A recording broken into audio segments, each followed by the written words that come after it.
Hai, teman-teman pecinta sejarah dan senjata. Ayo kita bahas tentang pedang yang keren banget. Pedang Jenawi.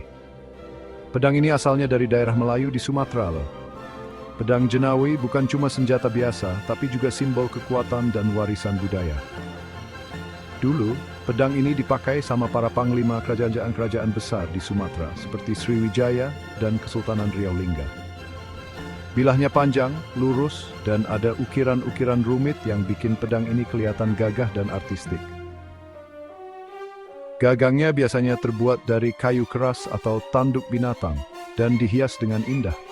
Semakin indah hiasannya, semakin tinggi juga status pemiliknya. Sarungnya juga nggak kalah keren. Bukan cuma buat melindungi pedang, tapi juga menunjukkan prestis pemiliknya.